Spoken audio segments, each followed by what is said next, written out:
Good afternoon. Today we are talking about the economy. Not about the economy of an enterprise, this is more or less simply and clearly set out in textbooks. One of the most well put together books on the theme of enterprise governance is written by V.A. Kirpach, Minsk, Belarus. We are going to talk about the big economy, about the economy of the country. Once I went to the Moscow Economic Forum. In general, the impression I got there was disgusting. Why? Because the discussion of problems was conducted at the level of facts that are not always beautiful, not always good, and at best it comes to the discussion of the causes that led to these very facts. But one of the causes, this is the activity of the central bank, which now does not arouse criticism only among the laziest. And when the speaker touched upon the problematics of scientific methodological support of state governance towards the economy, this theme did not arouse interest in the audience, and did not arouse interest after the section of the forum completed its work. Moreover, this was not the first year when the problematics of scientific methodological support of state governance towards the economy at the Moscow Economic Forum did not arouse the interest of the audience. So this did not make the audience look good. And in a certain way, this characterizes the state of social sciences, including economics, and those who use the social sciences in their practice. Therefore, let us turn to the questions on what the economy is, what possibilities for governance towards it exist. First of all, it is necessary to point out the fact that we live in conditions where everything we use is a product of collective labor. There may be exceptions, but they are extremely rare. These are exceptions like dried mushrooms and berries that you yourself personally brought originally from the forest. And everything else, in one way or another, is a product of collective labor. In this system, not a single enterprise by itself has intrinsic value. It possesses intrinsic value only as an element of a certain encompassing system localized on the territory of the state, which in some way interacts with similar economic systems of other states. And all liberal conversations on the theme of market self-regulation express either the intellectual inferiority of those who hold these conversations, or worse, the desire to go through the pockets of the people, or worse still, when the right to go through the pockets of the people is passed to external financial and economic subjects. For example, there is the US Federal Reserve. The owners of the US Federal Reserve and many others do not mind going through our pockets until we understand how our economy is governed. In order to understand the essence, it is enough first of all to go back to the child's nursery rhyme. Do you remember from childhood? The white-sided magpie cooked porridge, fed her children. When it is proposed to continue this nursery rhyme, different audiences continue it in different ways. Full-time students usually continue like this.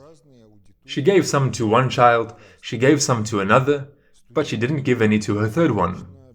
And part-time students continue by saying to which child she gave some, because he had done something, and to which child she didn't give anything because he had done nothing. We live in an economy in which someone who does nothing, in some cases lives much better than someone who works like a draft horse from morning till evening, sometimes in several jobs. There are many examples around. Professional sportsmen who have not grown a single spike of wheat or produced a single nut consider themselves entitled to cruise around in a Bentley. And those who work from dawn to dusk are forced to patch up old Zhiguli cars of the first model that they inherited from their grandfathers. If, nonetheless, the economy is a system in which all of us co-participate in one way or another, and which produces products mainly on the basis of collective labor, then the question arises as to what proportions and what this very economy should produce in order to have a stable biosynoses in the continuity of generations, in order that everyone be properly fed, shod, dressed, in order that everyone would have normal housing, in which the family does not live in close quarters, in order that all this be connected by certain infrastructures, and furthermore, that the economic policy of the state would be ensured, primarily in the questions concerning military defense capability.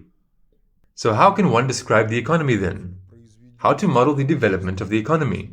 How to govern real processes on the basis of model prognoses? These are all difficult questions that are not covered in textbooks on economics. the theme of macroeconomics is actually excluded from many curricula. Macroeconomics, as I was told, is excluded from the list of specialties of the Higher Attestation Commission, which also creates a certain vacuum of interest in the study of questions related to them. So we have to start from the beginning. I have already told you about Vasily Vasilyevich Leontiev, who was from the Soviet Union and who in 1973 received a Nobel Prize for his work in input-output analysis, the so-called balance models. Notably, Leontiev himself spoke about the balance method in the sense that it rather raises many questions than gives answers to them. This is really so, because the calculations themselves, on the basis of which the balance model is conducted, are primitive and even accessible to a final year school student who has done some basics of linear algebra. But everything that follows, how to use it and why to use it, is not the easiest theme, which above all requires governorial literacy in order for the balance models, after their construction, be interpreted competently in terms of governance, and that their components be correlated both with the apparatus of the sufficiently general theory of governance, or those who don't like it, another theory of governance, and with the reality of life. Therefore, let us from the very beginning deal with the calculations on the basis of which the input-output balance equation is made. The conclusion begins with the fact that we consider an exchange of products in its physical form. That is, this is real coal, cast iron, oil, megawatts of electricity, and so on and so forth. If we consider an exchange of products in its physical form, then we can single out a number of technologies in life as a result of which a particular product is produced. One of the problems of description is a clear classification of the characteristics that we use when describing objects, because the characteristics in such things can be divided into two groups. Instantaneous, which characterize the object at some point in time, and interval, which characterize a certain interval of time during which something happens to the object. In questions of governance towards the economy, interest is primarily focused on interval characteristics that cover a particular period of time. And here there is a very important question about the duration of this period. In principle, formal mathematics enables one to set any period and everything will be fine. But another question is, how will this correlate with technological cycles? The technological cycles in agriculture are conditioned by the length of the year, and this entire annual cycle, in its time, became the basis for all economic theories, models, calculations, reporting, control, and so on. It is not for nothing that the term financial year was introduced. So, if we outline n technologies, then we have the right to consider what we got from one technology over the period that we consider as the duration of the economic cycle.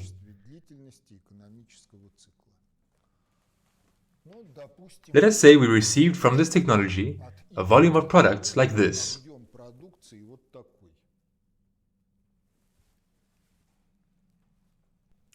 Then the question arises, where did these products go? Using the example of, let's say, the coal industry, where does it go?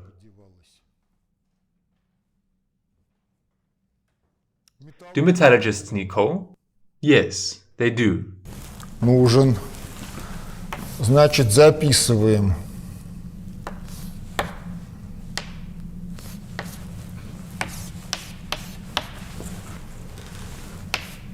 Do power engineers need coal? Yes, they do.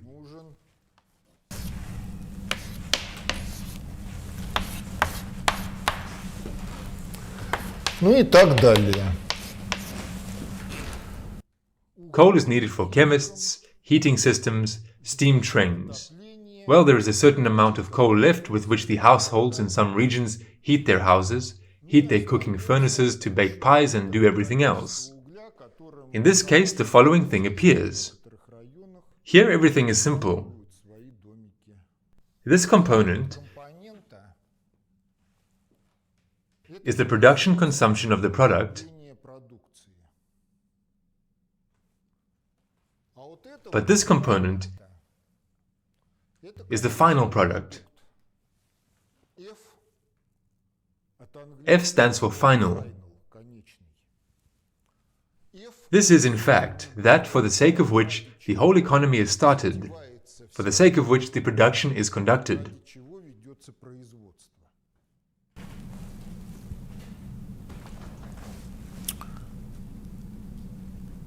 Вот с этим этапом понятно.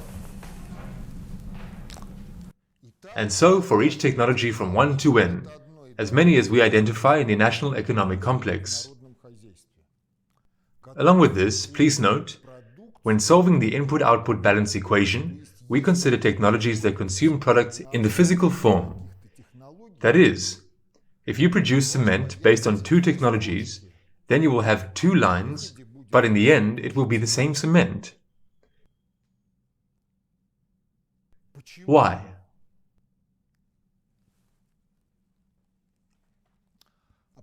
Because here there is one trick. If we turn to the structure of any of these coefficients,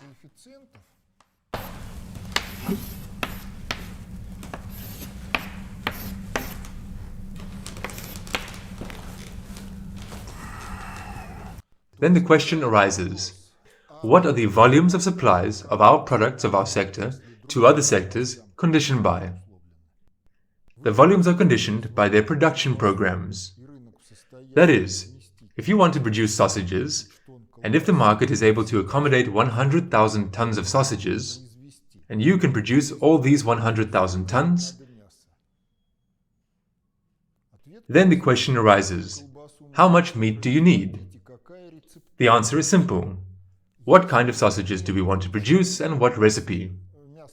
If we do not get enough meat for this recipe, we cannot produce sausages according to this recipe in such volumes, or we can produce sausages in smaller volumes. If we buy more meat than the recipe requires for a given volume, then the question arises, what is this meat for and what to do with it? And this, generally speaking, is the case in all sectors. And the fact that the volume of supplies is proportional to the output of production by sectors consumers of our products, this enables us to write down the following equation.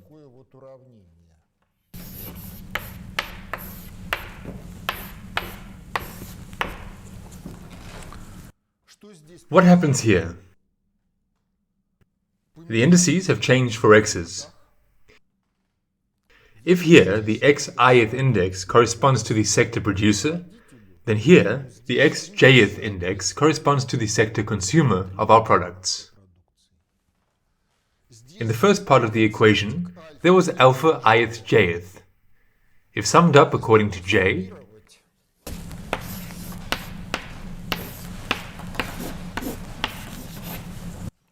then here there appears the coefficient a ith jth. То здесь появляется коэффициент А и Т житое. If these coefficients, alpha ith jth, are simply fractions, percentages of the volume of output, then these coefficients, in the second part of the equation, already have a different meaning. Each of them is equal to the amount of output of sector I, which is necessary for the output of a unit of accounting of sector J, that is, dimensionality. Well, if we make cars, we need steel, square meters of rolled steel for one car or tons of it. Depending on what calculation system you use, you need either one or another standard system for describing all products in order to be able to correlate the abstractions of mathematics with real objects in life. What do we get as a result? As a result, we get the following. А в итоге получается вот такое вот.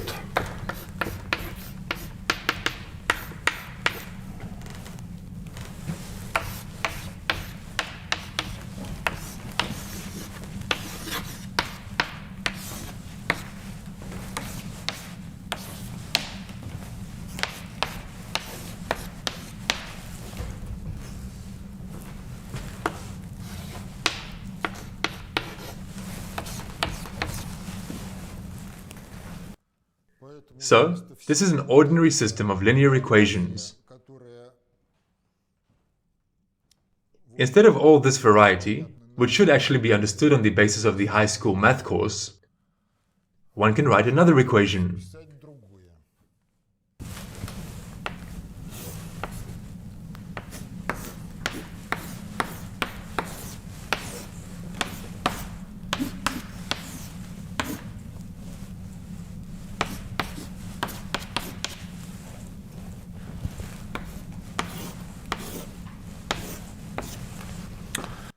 What here is what? And how does it work? Это получается.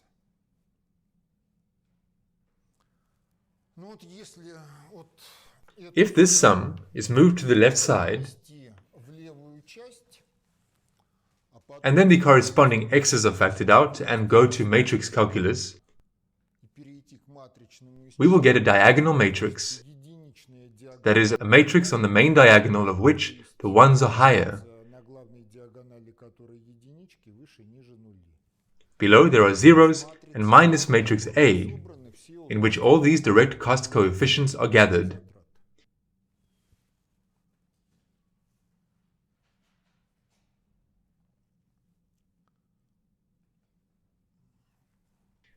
X is a vector column of the gross capacities of all sectors that we take into account. которые мы учитываем. F is the final product for the sake of which all production is conducted. Которого ведется все производство. Чего What does this equation enable you to do?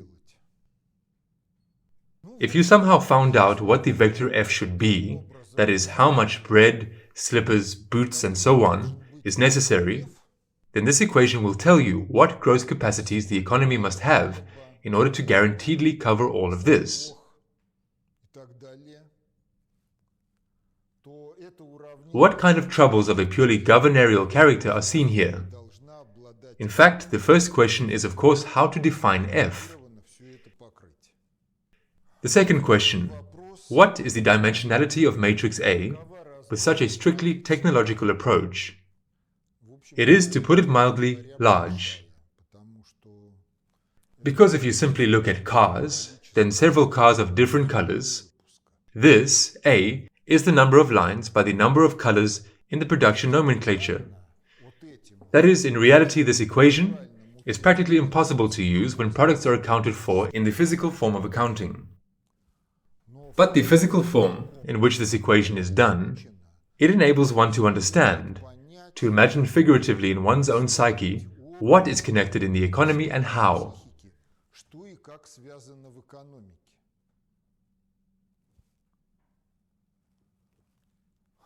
Дальше, Then there arises the question, ну а как how can one use this equation?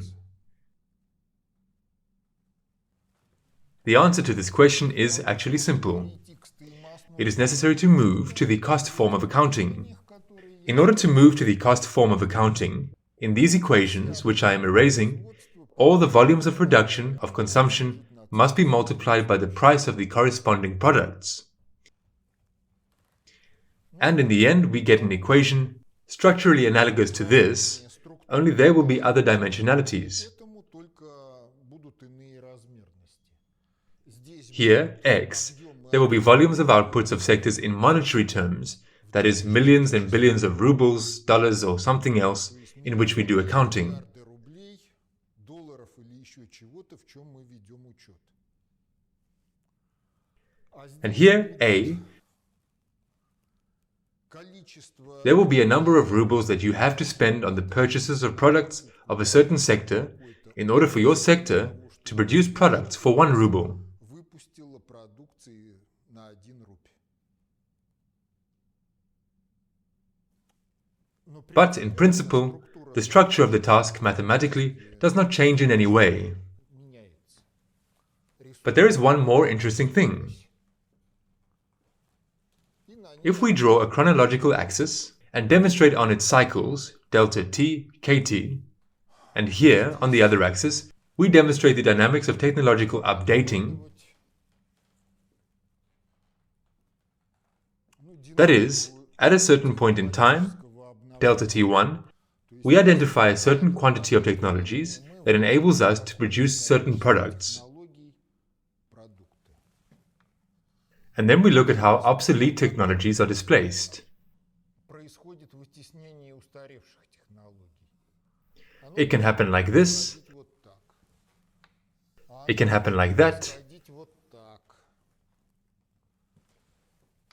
It can happen like this.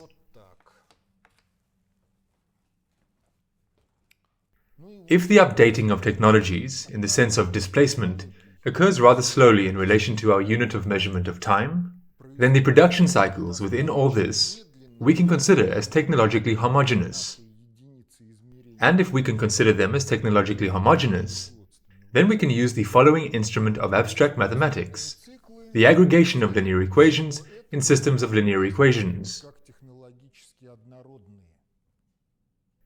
And this enables us to merge some lines into one line, the columns corresponding to these lines into one column, and as a result, the dimensionality of matrix A will decrease, maybe even by a few times.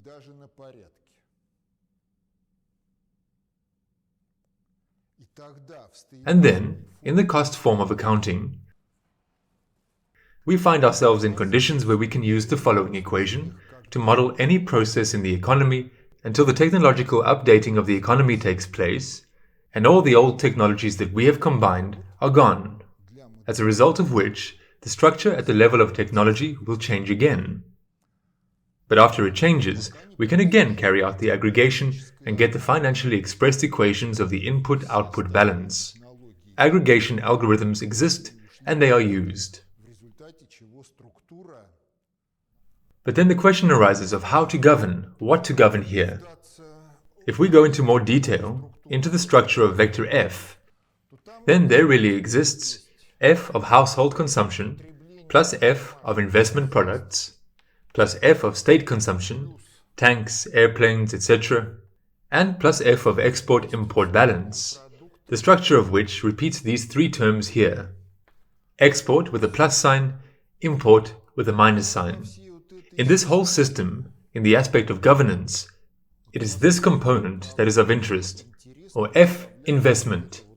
These are investment products.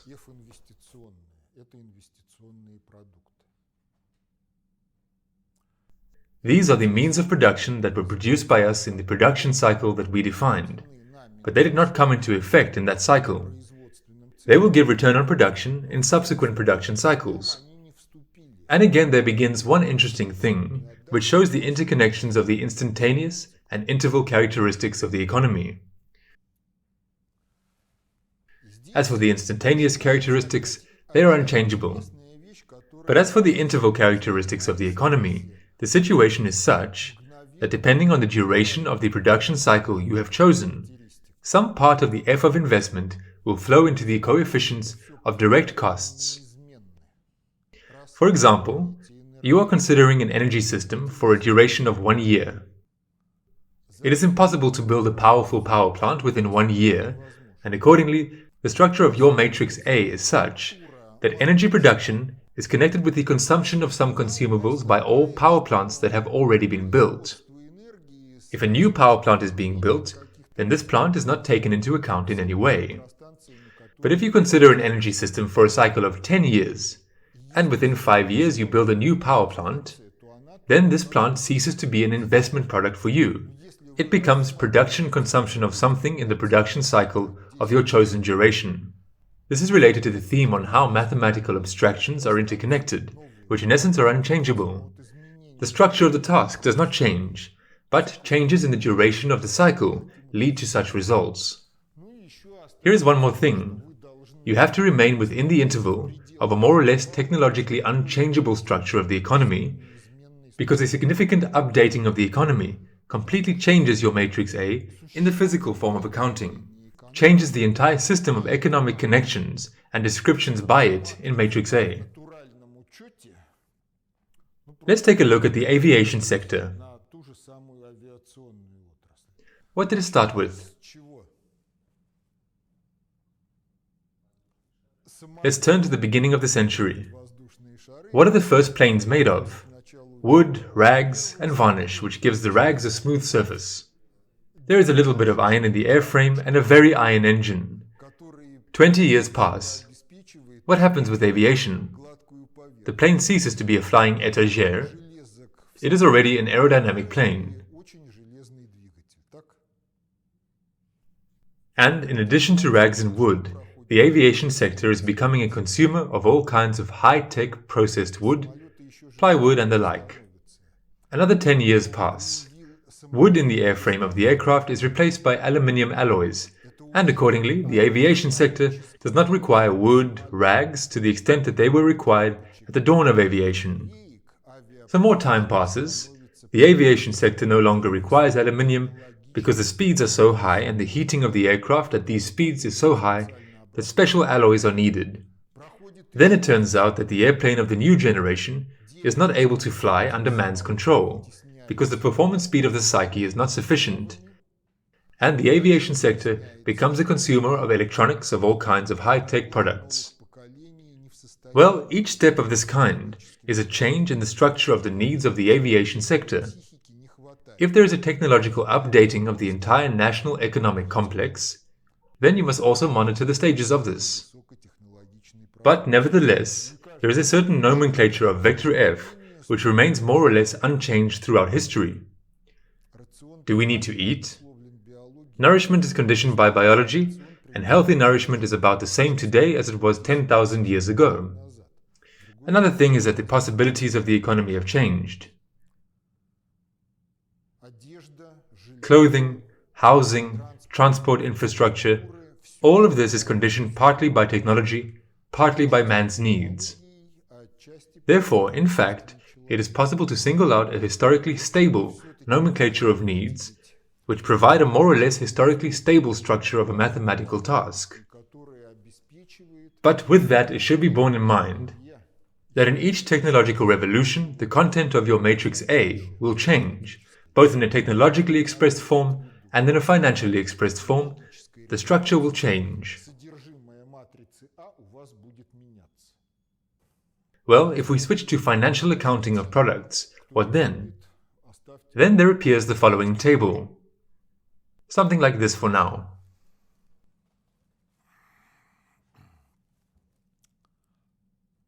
In fact, this is not a complete table. This table, in such a form, can exist both in the physical and in financial cost accounting of products. But we will be governarily interested in it, precisely as cost accounting of products. Let's go along the line. What does this line give us?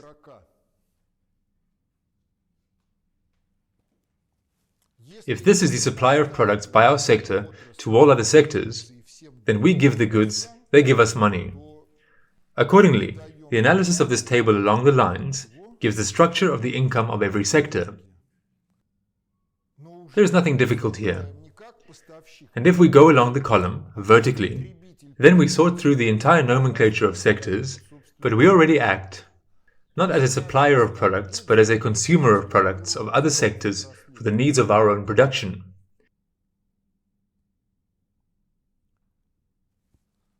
That is, each column gives us the structure of expenses of sectors. Well, we go along and bump into the border, beyond which all sectors end.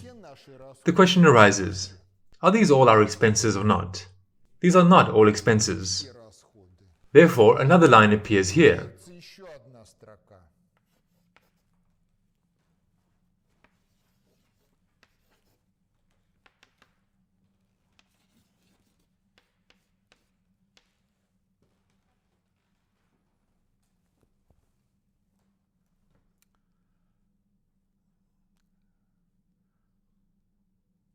I think that everyone has heard of VAT. So this is the value-added tax.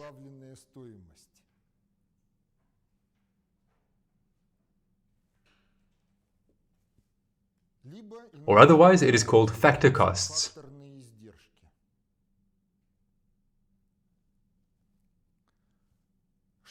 What does it include? Personnel salaries, taxes, credit and insurance balance, depreciation, funds for the development and reconstruction of production, and actually, this includes everything that is provided for by such a state document as a chart of accounts. Well, if you sum up, that is, the total cost of all factor costs is equal to the cost of the final product. This is the main balance ratio, which gave the name to the method as a model of input-output balance. What is behind this ratio? Behind this ratio, there is the fact that all these payments of factor expenditures, factor costs, are sources of financing the consumption of some groups of the final product.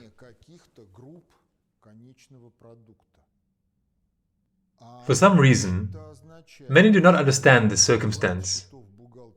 This factually means that the chart of accounts, which the state has, and the legislation which is connected with the chart of accounts, i.e., which dictates the standard contributions, acceptable, unacceptable prohibitions and permissions to transfer funds from one account to another account, this is a macroeconomic instrument of governance. It is the chart of accounts that determines the nature of the relationship between business and society, the nature of the integration of private entrepreneurship into the social system, the nature of the interrelationships between enterprise owners and employees, be it state property or private property, or some kind of private corporate property. Look, the split of the third line into a number of lines, which is represented in the table by a single line, basically depends on the legislator. And how the legislator will split this is conditioned by his nraviousness and those economic theories that he was taught at school and university. Therefore, if he was taught one kind of thing, then there will be one kind of chart of accounts. If he was taught another, then there will be a different chart of accounts. Accordingly, there will be a different structure of factor costs. But since each factor cost is a source of financing of something in the final product, then the principle of solvent demand creates supply will work. If there is no solvent demand, then there will be no supply, or there will be a minimum amount that only the super rich minority in society can pay. The split of the line of factor costs into some groups, into some functionally conditioned costs, this is the connection of abstract models with Maslow's pyramid and everything else. The essence of Maslow's pyramid is simple. The needs of people are not equal. There is a certain hierarchy. This hierarchy is partly conditioned by man's biology, partly by the culture of the society in which the person lives, the culture of the social group to which he belongs. In addition, if we consider different time intervals, then the needs can change their order in the hierarchy, because in some cases we need new shoes, in other cases we can keep on wearing old shoes and realize some of our other interests which are of a higher priority. That is, the social environment can greatly change the hierarchy. Therefore, the economy, in fact, does not tolerate sharp changes, since a sharp change in the structure of society's demands and the redistribution of solvent demand brings down a lot in the economy. Do you know who Nikolai Konstantinovich Baibakov was? Nikolai Konstantinovich Baibakov, in Stalin's times, was the oil minister. Then for more than 20 years, he headed the State Planning Committee of the USSR. He had disagreements with Khrushchev, therefore during Khrushchev's era, he was removed from the post of head of the State Planning Committee and then returned to it after Khrushchev was eliminated. In general, there can be many complaints about the activities of the State Planning Committee in Soviet times, but they are not so much about the State Planning Committee itself as about academic science, which provided the scientific methodological support for the work of the State Planning Committee on the basis of which it functioned. In other words, the entire algorithmics for collecting and processing information on the basis of which the USSR State Planning Committee worked was in one way or another defective. And this ultimately caused economic problems, which served as an incentive for Gorbachev to begin perestroika. But nonetheless, characterizing Gaidar's reforms, Baibakov in his memoirs said, if he had made $1 billion imbalance in goods and money supply in Stalin's times, here there is $1 billion more money than goods produced in constant prices, then he might not have been sentenced to death, but he would have definitely been sent to the Gulag.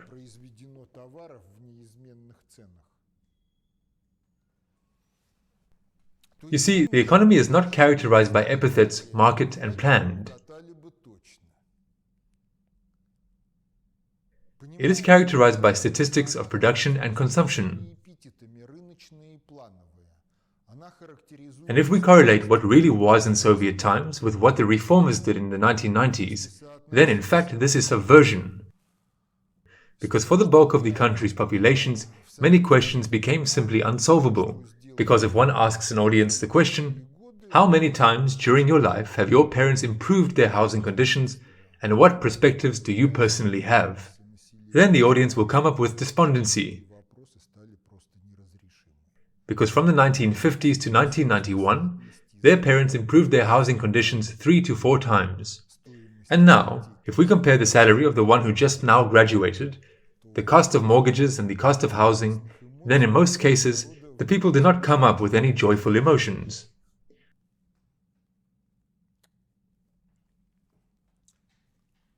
So the question about the structure, it is like this. If we include in the structure the column social responsibility of business, and accordingly what happens in this column is not subject to taxation, and for this reason, business is interested in paying less for the social responsibility than nullifying social responsibility and paying more taxes. What will happen in this case? Then, the larger the firm, the closer within its boundaries it is to communism. Because the firm is interested in the qualified and dobrosovietist labor of the personnel. It stimulates the care of the personnel. That is, it stimulates the provision of normal rest for the personnel. And for this there should be recreation houses, sanatoriums. In order for the personnel to work smoothly, it is required that in the family there would be a favorable environment. Children need kindergartens, school clubs, some additional classes. In summer, children need to be taken on excursions to the sea and so on and so forth.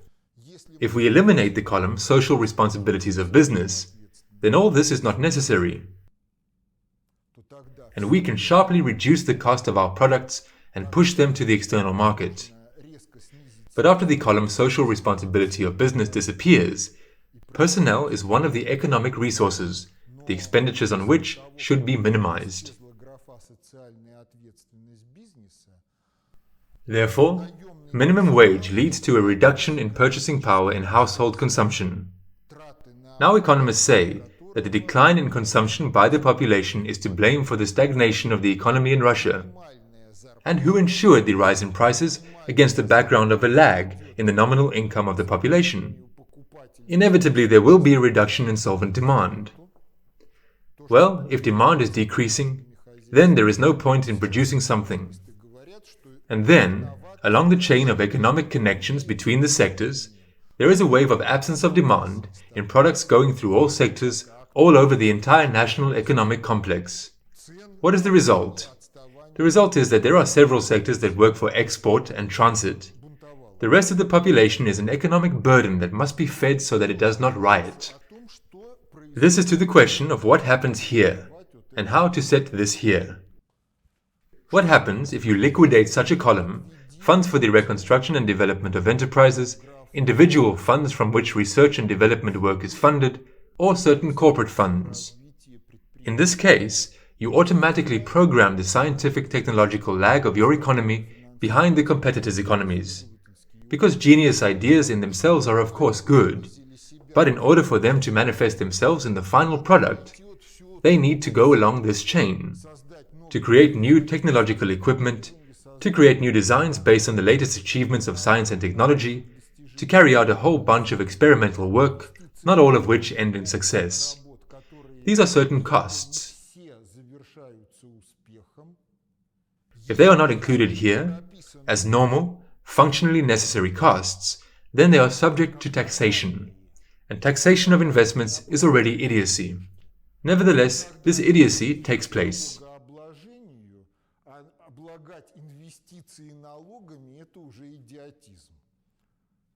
Further, here we have such an interesting line. Taxes. What are taxes? Taxes are a source of financing of state budget programs. The Duma votes on the budget, one of the deputies gets up and says, "Here there is not enough, this requires more financing." Everyone happily votes for it. They look at the sequential line of the budget. Here there is too much, so it needs to be cut off. everyone happily votes for this. You see, this is about only one line, not even the whole line. This line is a source of financing of the consumption of something from this. This voting for the budget is akin to school children in the 3rd grade in an arithmetic test voting for which of the possible solutions to the task in the test is correct. Because if you come to the idea that you need to change one line of the budget, then some component changes and you have to recalculate all this. If you don't do this, yes, of course, the economy has some elasticity.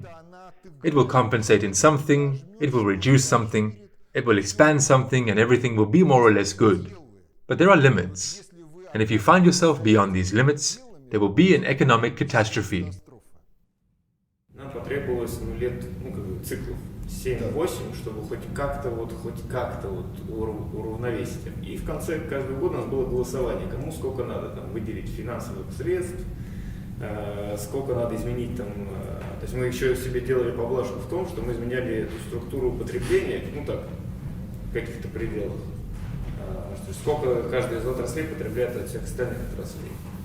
И нам потребовалось 7-8 лет, а реально это можно сделать за 1 год. You know, all this elasticity of the economy works in the condition that you have reserves of production capacities, which for some reason are not used. Within the limits of these reserves, you can increase production volumes without any additional investments. And there are also technologically conditioned thresholds below which you cannot lower production, because the destruction of technological complexes will occur. For example, what happens if you don't load a coke oven battery on time?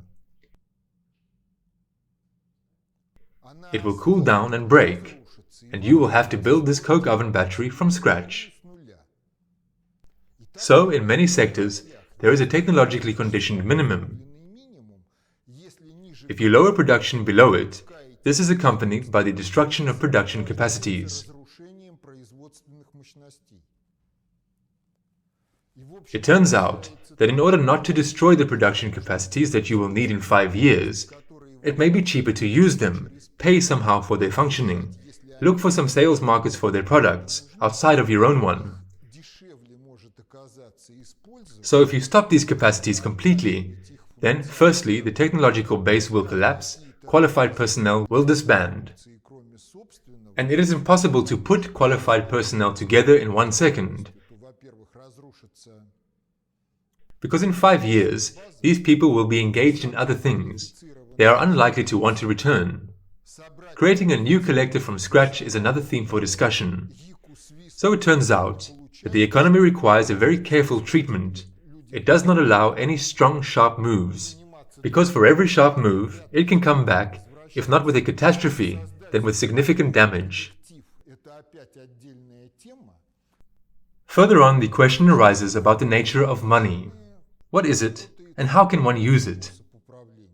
Let's start with the governorial functions of trading. In a primitive community, can trade be a system factor? The great chieftain and the great shaman tell who has to go where, what to do, what to produce, where to take hunted animals, foraged goods, etc. for further processing. Everyone knows each other. There are no problems with governance, no problems with product exchange. To put it differently, a structural method of governance works within the community.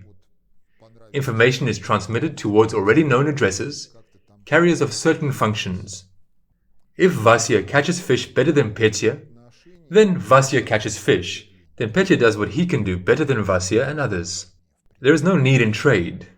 Well, maybe except for the fact that someone likes something that someone else has, and they somehow conduct an exchange. But this has nothing to do with production and consumption. It is just personal relationships within the boundaries of the community. And when does the need in trade arise? You see, the structural method of governance has its limits, because the power of the hierarchically highest center of governance in the system is limited. That is, if there is more information than this center is able to process, then governance is lost. The second question: range coverage and performance speed of channels of information exchange.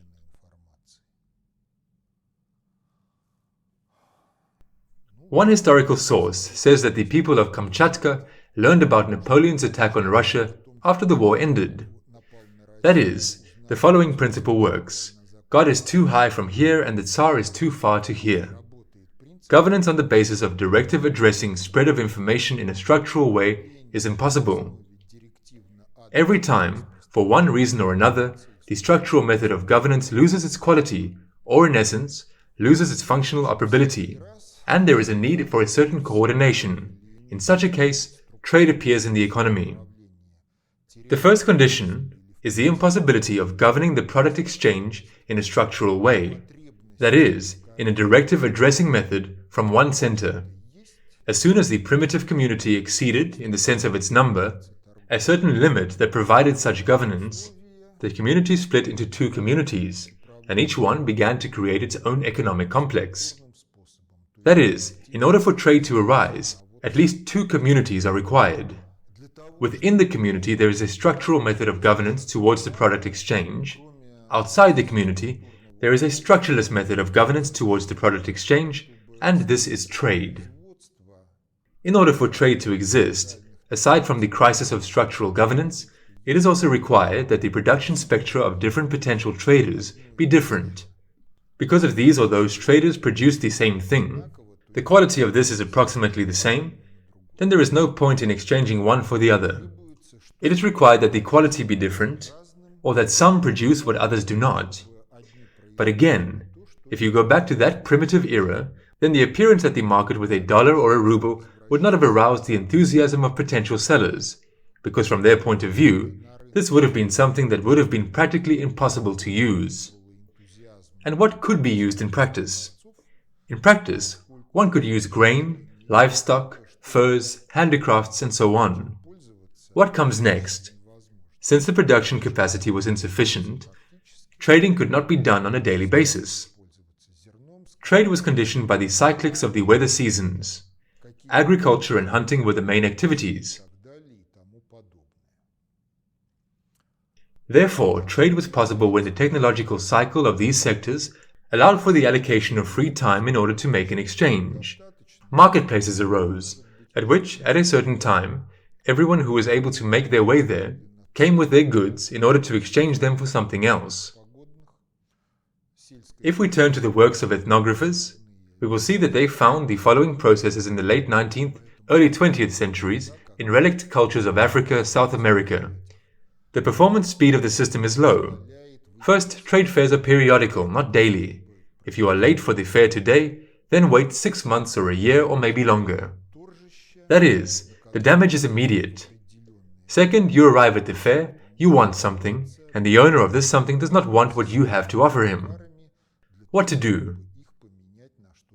There appears a chain of exchange of one for another, which ultimately should lead to the fact that the owner of what you want will get what he wants, but between you there is a certain sequence of exchange, and how many links there are in this chain of exchange, this is unpredictable.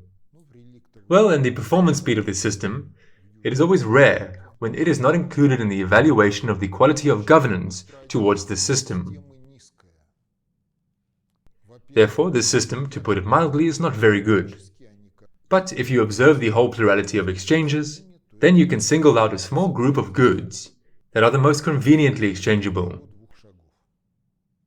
And if you own them, then this enables you to shorten the chain to 1 or 2 steps, because everyone needs these goods. And then such a direction of activity appears as stockpiling of this product for subsequent exchange for something else. Since the moment this happened, money appeared, because these goods, in fact, were monetary commodities, and it enabled one to reduce a chain with large amounts of goods to the scheme known from the textbook of political economy.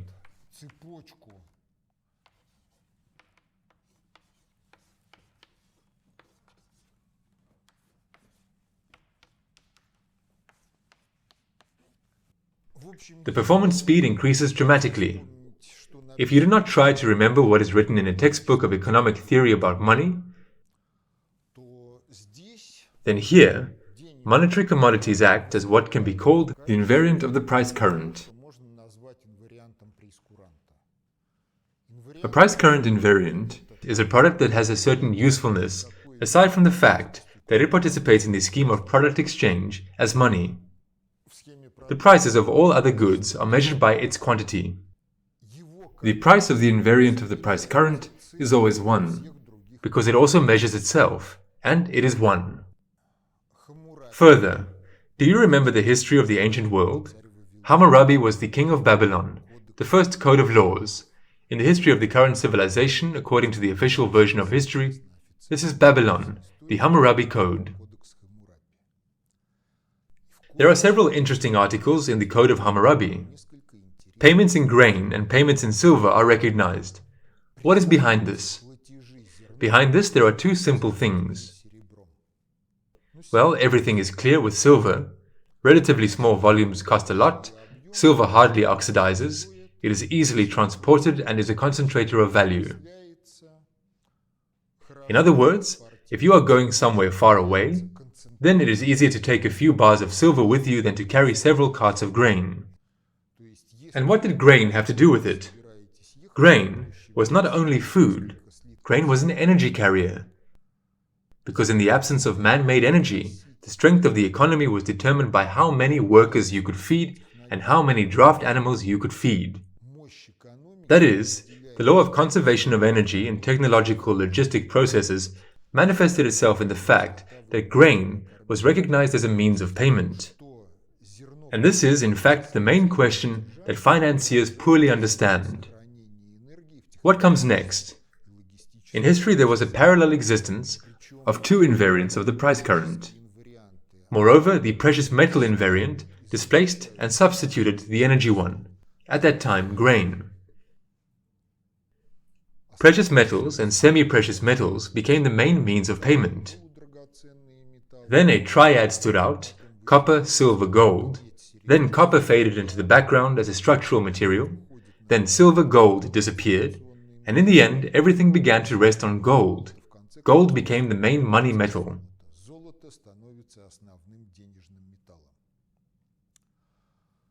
Here is how one of the ethnographers describes trade on the basis of the silver invariant in primitive times. You have to come to the market with an anvil, a hammer, a chisel, scales, and silver.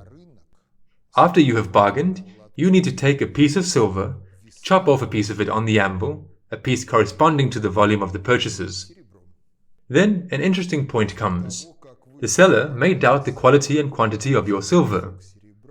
Accordingly, there is a guy at the market who is an expert in the quality of silver and whose scales, one way or another, are trusted by everyone present. If he confirms the relevance of the deal, then the deal is done. If he says that your silver is not that good or there is something wrong with his scales, then something has to be added to that silver. This is barter trade. Let us look at what happens after the passing of some time. All works of a blacksmith are transferred from the market to the state treasury. What changed? De facto, nothing changed. A trade, as it was a barter, remained a barter. Because if you come to the market, give this silver coin to a seller who tells you that it is not silver at all, then you go away and look for another coin. If he recognizes the coin as silver, then everything is fine. Well, it is believed that gold is very good, and an abundance of gold is wealth, and so on. And now some people are expressing the idea that in order to fight inflation, it would be good to switch to the gold ruble, dinar, yuan, to whom what is closer to the heart. Few people know history. In 1492, Columbus discovered America. After that, throughout the 16th century, a stream of gold and silver from the New World flowed to Spain. During the 16th century, from 1500 to 1600, prices in Spain tripled in terms of gold. That is, in reality, it was inflation with gold circulation in the absence of any monetary surrogates. Why? Because, technologically, the Spanish economy had not changed, and the volume of its production was conditioned by the volume of biogenic energy produced by domestic agriculture. The harvest did not increase, the number of workers was almost the same, so it was impossible to feed them. The number of draft animals was the same. That is, the volume of production was approximately at the same level as at the beginning of the century, but the quantity of money tripled. And in the end, it turned out that prices tripled too. Hundreds of years later, this process covered the whole of Europe. And there, prices also rose significantly in relation to what was, at the time of the start, of the taking out of precious metals from the New World. What happened next?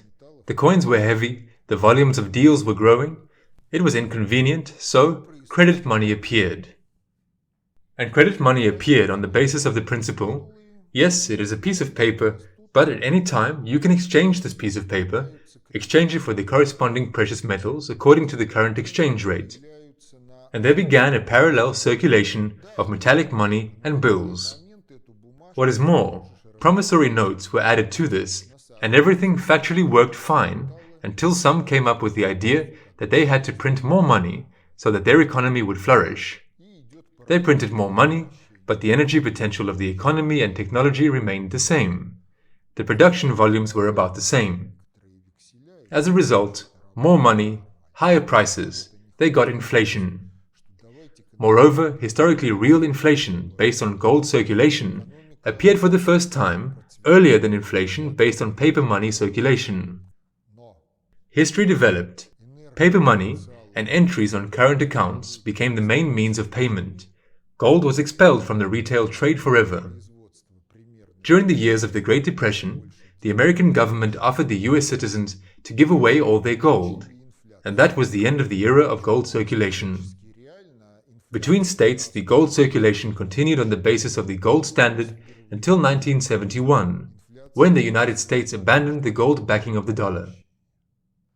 After that, the question arises, how much money is needed for the economy to flourish? That is, this is a question about the principles of issuance.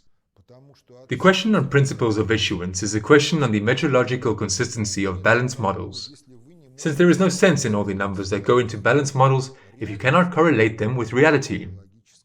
And reality, this is a question of metrological consistency. Well, and then what do we get? Then it turns out as follows. Our production volumes are conditioned by the amount of energy that we can load into the economy and the energy conversion efficiency of technologies and logistics procedures. Production growth can be ensured by increasing the volume of energy production and by a more efficient use of this very energy. That is, an increase in the energy conversion efficiency of technologies and logistics procedures. Thus, we get a very simple sequence like this. The money supply opposes the supply of goods, and energy stands behind the supply of goods. Well, everything is simple here. If we divide the volume of energy production by the value S plus C, where S is the volume of issued money supply, or aggregate M2, and C is the volume of issued credit loans excluding interest. And this value can be called the energy standard of the payment unit. This standard at a certain value is always present because there is always a certain amount of energy production and there is always a certain amount of money supply that serves the exchange of products in society.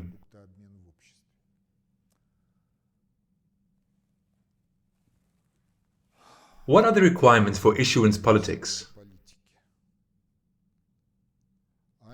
They are actually simple. When servicing retail trade, the scale of prices should be psychologically comfortable. Man's psyche is arranged in such a way that we perceive three significant numbers easily and simply. The fourth one we perceive with tension, and the fifth it is not well perceived by us. Look at the scale of prices in the Soviet Union before perestroika. Brown bread, 14 kopecks. White bread is the most expensive, 22 kopecks. Half a liter bottle of milk is 30 kopecks, 15 kopecks of which is a bottle, and 15 kopecks is milk. Eskimo ice cream is 11 kopecks. Before the 1996-1998 redenomination, we had more than 3 numbers in bills. In markets, prices were anyway reduced to 3 significant numbers. That is, the volume of money supply that serves retail trade has to be such that the scale of prices would be as it was in Soviet times. Well, supposing you, for some reason, decide to issue money. You throw huge amounts of money into the economy, what will happen? Troubles will begin immediately.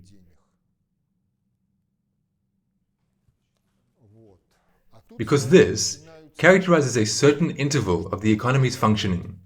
What happens within this interval? Within this interval, every sector is characterized by the length of the technological cycle, defined as an order for a group of products, delivery of this group of products to a customer or consumer. With a single stroke of the pen, the volume of money supply can be increased easily and simply. After that, the money supply will begin to flow via the system, and it will become clear that sectors with long technological cycles are not able to integrate this supply. This money supply will go into the sectors with short technological cycles.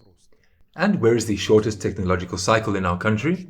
The shortest technological cycles are in the speculative sector of the economy, where nothing is produced at all.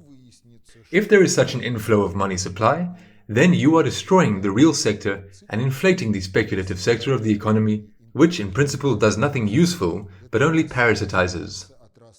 The speculative sector operates on price fluctuations. Some of these price fluctuations are artificially created in order to make profit.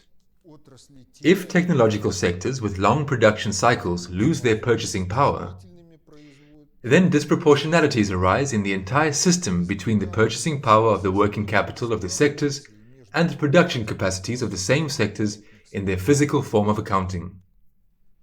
That is, some sectors have more money than they can realize in production with the current price current, while other sectors do not have enough working capital to load their production capacities. As a result, the economic system falls apart, and this means that the indicator, energy standard of the payment unit, is a key indicator that characterizes the health of the economy. Yes, it can change, it should change, but any sharp changes in any direction always entail more or less noticeable disproportions in the production sector of the economy. This is accompanied by damage and the inability to develop the production sector.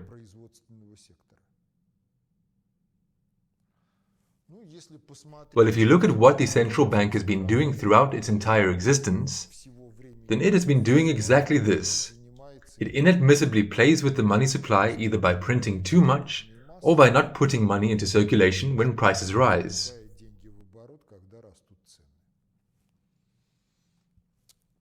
What is important to pay attention to here? The energy standard is not a tariff for electricity consumption. It is simply a coefficient that correlates the volume of energy production with the money supply that serves the circulation of products. But the gold standard is a tariff. This is the tariff for exchanging paper for gold coins. And therefore, when the economy functions on the basis of the gold standard, you easily and simply miss those moments when supercritical changes in the energy standard occur, the changes that entail the collapse of economic connections. And only when everything happens, then it suddenly turns out that the requests for exchanging paper for gold at the previously established rate cannot be satisfied, and the currency is devalued. If we draw parallels with the energy standard, then we will see that the energy standard acts proactively, because it is not of a tariff character, and it is the tariff for electricity consumption that is of a tariff character. And an analog for the paper exchange for gold crisis is a situation when the power of the electricity grid is not enough to satisfy all consumers. For example, in California, there is heat, everyone turns on air conditioners, the total power of all air conditioners is higher than the power of the grid. As a result, it turns out that the entire electrical grid fails and the power supply is disrupted. In our country we have winters, it's the same. It's frosty outside, boiler houses can't cope, everyone turns on electrical appliances. If the power of the electric heaters exceeds the power of the grid, then the power supply is disrupted. These are analogues of the situation with the failure of the gold standard. But the energy standard enables one to control the volume of the money supply and prevent supercritical changes in relation to what can really ensure the stable functioning of the economy. Many people like to recall brilliant S. Witte, the monetary reform, the rejection of bimetallism, the gold standard in the Russian Empire, and so on and so forth. If we correlate with this, then Witte's reform slowed down the economic development of Russia because the volumes of gold in circulation grew more slowly than the growth of the energy potential of the economy. And if the money supply had been balanced, for example, according to the coal production, at that time it was the main energy source, then the paces of economic development of the Russian Empire could have been somewhat higher. Here is another tricky thing. If we know that in the end there is energy behind the entire supply of goods, then we are not very interested in what nominals this supply of goods is evaluated in. Moreover, all nominals without correlation to the invariant, be it gold or the energy standard, they are not comparable with each other. For example, there is such a story that Peter I in the city of Tula studied blacksmithing from a blacksmith, and within 2 weeks he honestly earned 14 kopecks, for which he bought his boots. And the blacksmith and he drank to science and health. Take 14 kopecks and don't spend it all at once. The things are not comparable. In the time of Nicholas I, a 120-gun ship of the line cost 2.5 million rubles. The construction cost of the cruiser Aurora was about 6.3 million rubles. Are the 120-gun ship and the Aurora comparable as products? No. So the question about nominals is important, and they are divorced from life. So it is necessary to correlate with this or that consumer basket, or the invariant of the price current, as a certain ultimate generalization of economic power. So, S plus C. S is the volume of issued money supply. C is the volume of credit loans. And what happens if you do this? S plus C divided by S plus C. This will be equal to 1. To be precise, identically equal to 1. This equality is always carried out when S and C have any nominals. And any sum of money, P, referred to S plus C, is less than or equal to 1. And pay attention, for example, the dimension formula, R divided by R. For example, a ruble divided by a ruble. This has no dimensionality. That is, it turns out to be a dimensionless financial credit system. After it has become dimensionless, and all monetary amounts are some fractions of 1, then in this system an issuance is impossible. If the issuance is carried out in the nominal system, then the fractions of this very 1 are redistributed on account of issuance. Well, everything is simple. Let's say that it was P divided by S plus C. Now it is P divided by S plus C plus delta S. And it is already less than P divided by S plus C. And if someone takes a piece of issuance, a certain delta P, then it may already be like this. P plus delta P divided by S plus C plus delta S greater than P divided by S plus C. Or it may be the same as before. Accounting is even more interesting this way. There is a mathematical joke. Any two numbers are approximately equal. That is, x is approximately equal to y. The only question is, if this very x minus y is equal to delta, is this delta acceptable for you, to consider it approximately equal, or not acceptable? But this joke is clever, very clever, because if you keep accounting, then this certain sigma is p ith minus sigma t ith. So, income minus expenses. And now look, the same accounting, but on the condition that when S plus C1 is approximately equal to S plus C2, then in the first part, the denominators S plus C are always present, and S plus C are present in the second part. Accordingly, 1 divided by S plus C, we can factor out, and we get nominal accounting. And in the situation where accounting is carried out on the time interval during which S plus C is not definite, what to do? Then, in order to get correct accounting, you must know the current value of S plus C at every moment of time, and accordingly, doing accounting, you must bring fractions to a common denominator before adding them. Therefore, in conditions where S plus C walks to and fro, accounting is similar to the thing when a student with bad marks in the first or second grade, in order to simplify arithmetic operations with fractions, adds and subtracts only numerators, ignoring denominators. As for state statistics, the situation is about the same with it as with that student. How does state statistics inform us of data? This year, in comparison with last year, we spent 30 billion more on these and those objectives. So what S plus C did we have on average last year? And what is the average this year? We divide the budget spendings by the objectives of last year and this year, and in the end we see that we have spent less this year. Instead of the de jure announced growth, we actually have a reduction in government spendings for some objectives. And taking into account the fact that we also have inflation,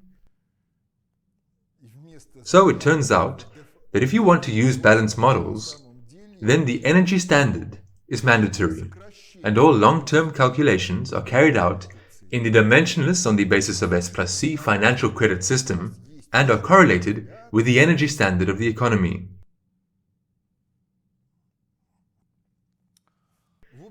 In this case, there is an opportunity to engage in long-term modeling, prognosing, and governance towards the economy through not only the financing of certain state programs, but also through the formation of a certain financial climate in which what is needed for social development will flourish, and all that hinders social development will wither away. Есть товарная масса, ей соответствует денежная масса и энергопроизводство. Есть товарная масса, это не просто товарная масса, а товарооборот, который идет по циклу производства товаров. И в обратную сторону идет денежная масса. Можно ли говорить о том, что можно этот товарооборот выровнять, не вбрасывая деньги, а увеличивая интенсивность денежного оборота? It will run into the limit conditioned by the performance speed of technologies. Money circulation can be accelerated by improving communication tools that make it possible to quickly make bank transactions and move cash. Today, hardly anyone wants to invest in the 2030 harvest at the root in advance. Money usually follows goods. If there are no goods, then money remains in accounts.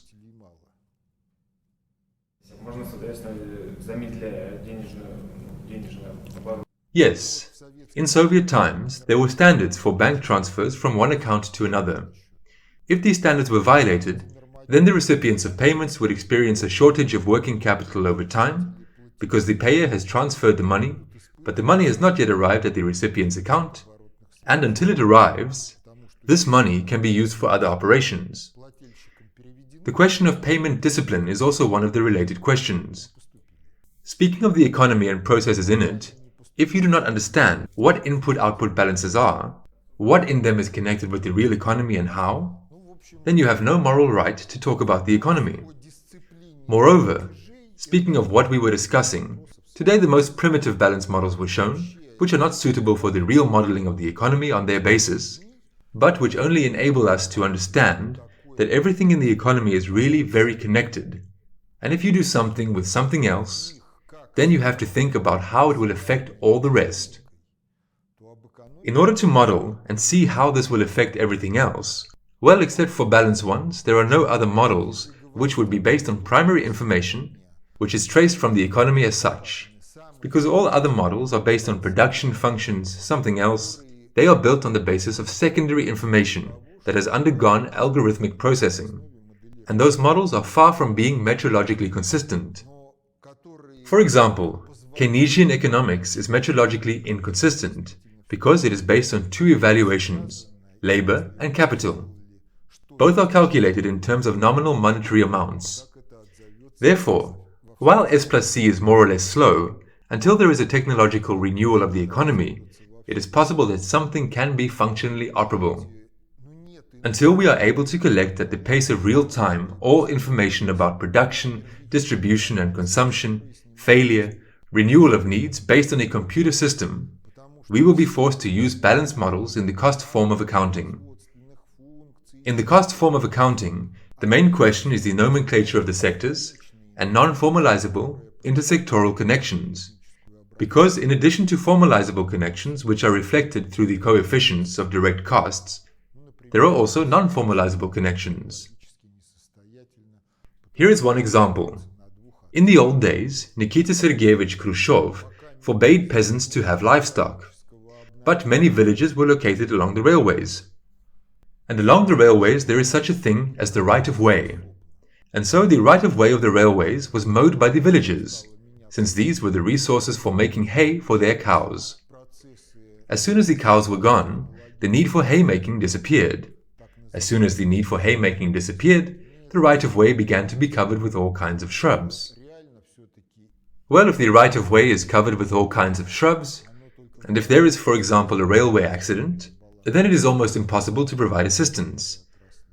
After a while, the railways were faced with the need to clear the right-of-way and finance this work. But these are precisely those formalizable intersectoral relationships that one does not understand at once and which do not have to be modeled in the input-output balance equations and in other balance models.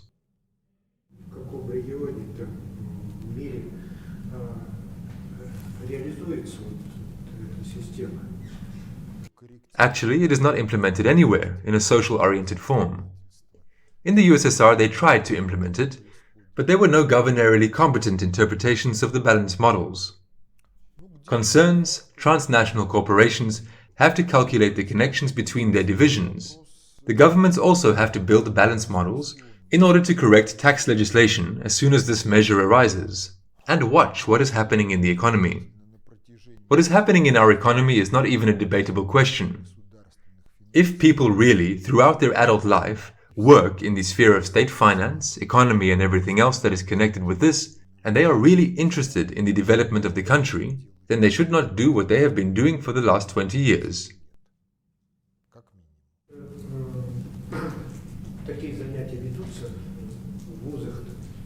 In order to hold courses, first of all, textbooks are needed.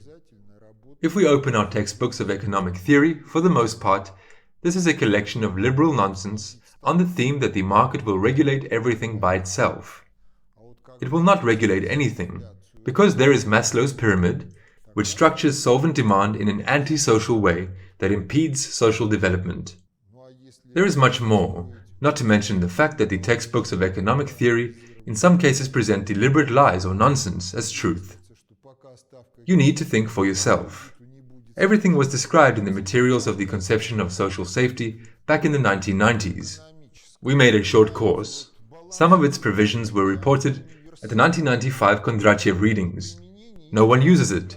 Many believe that since they in this life are not to be the head of state or head of government, or at least the head of Ministry of Finance or the Ministry of Economic Development of the Central Bank, then they don't have to know all of this. Well, if they don't have to know this, then the plot of the tale Tops and Roots works. We cannot reduce the interest rate on loans because inflation is high, and when we reduce inflation by market methods, then the rate on loans will be reduced. And if we build a model of money circulation and analyze it on the basis of Kirchhoff's rules, it turns out that until the interest rate on the loan is reduced, inflation will never fall. Balance models, they are universal. Their application is Nraviously conditioned. The same balance models can answer the question of how much subhuman scum is needed and how to provide them with things at a minimum in order for the elite to live happily ever after. And these same balance models can answer another question: how to organize production and distribution so that nature is not damaged, everyone is guaranteedly fed, has normal housing, so that children receive a normal education and upbringing, and everyone is healthy and happy. Balance models and methods of mathematics are the same, but the tasks are different. In the modern system of education, the required minimum knowledge of mathematics is given up to the final grade, which enables one to learn how to use linear equations, systems of linear inequalities. But there is one more question related to the fact that in order to use this, one must have an understanding of what statistics are, how statistics, the apparatus of probability theory and mathematical statistics, are connected with life. But practice shows that if one has passed all the exams on probability theory and mathematical statistics, then a simple task, to make the distribution of those present in this audience by height, causes a discussion that indicates that one does not know anything, does not remember anything, and does not know how to correlate what is left in one's own memory with life. And if one is asked the question about how the statistics of the distribution by height are related to the statistics of the distribution by mass of the body, this is factually a very murderous question.